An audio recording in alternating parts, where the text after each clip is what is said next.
Хотел во Истанбул во населбата Есенлер. Надзорните камери ги регистрираат 52 патници како ги товарат своите куфери во автобусот и тргнуваат на патување, кое за само неколку часа ќе се покаже дека е нивно последно.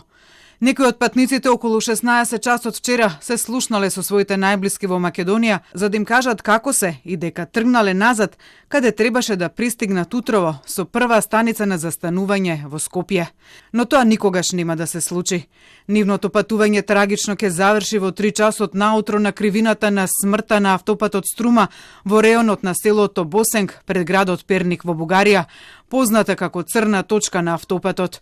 Неколку минути пред 2 часот по бугарско време на телефонот за итни случаи 112 стигнал повикот кој ги мобилизирал противпожарните и медицинските екипи од Перник и во Софија горел автобус. 3 часа сутринта ми се обади дежурният в община Перник, за да ми съобщи за наистина този ужас, който се е случил на магистрала Струма с много наброй жертви. Автобус македонска регистрация е претърпял тежко ПТП, след което се е запалил тук на това място. Виждате тук мокрият път с огромната денивелация и острия завой. Човек, който не познава този участък, един миг на внимание може да доведе наистина такава трагедия, която аз поне не помня. Автобусот на смртта, кој бил последен од конвојот од 4 автобуси на Беса Транс од Скопје, 6 часа пред кобната несреќа во 21 часот е регистриран како е поминува турско-бугарската граница на граничниот премин Капетан Андреево.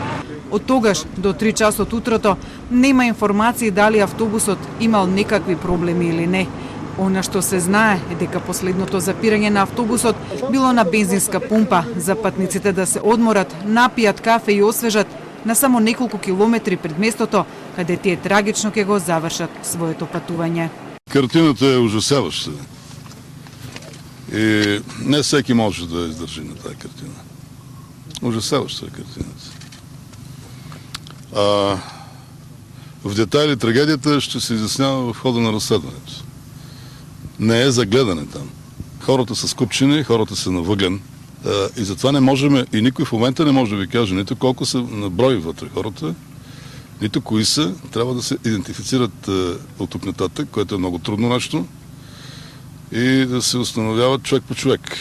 Имало е възможност, тъй като са няколко автобуса пътували, този е бил последния, при отделните спирания, които са имали, да са се прехвърлили пътници от един автобус в друг. А делницата од автопатот каде се случила несреќата сведочи за последните мигови на 45 македонски граѓани, меѓу кои 12 деца, со разрушена 50-метарска банкина по кој се влечел автобусот додека не запрел и изгорел до пепел, а кој навлегол во меѓупросторот на двете коловозни ленти на автопатот, зад себе оставил и еден разрушен сообраќаен знак. На слабиот дожд кој врнал во текот на ноќта, падна првиот сомнеш дека е можно да ја предизвикал несреќата, правејќи го коловозот лизгав. Сепак, првите неофицијални информации за несреќата се дека се слушнала експлозија во која изгорел автобусот, но не се знае што ја предизвикало. Предпоставките се дека таа е предизвикана од ударот во банкината или од пожар во самиот автобус. Се уште не се знае и дали несреќата ја предизвикала човечка грешка и условите на патот или техничка неисправност на возилото.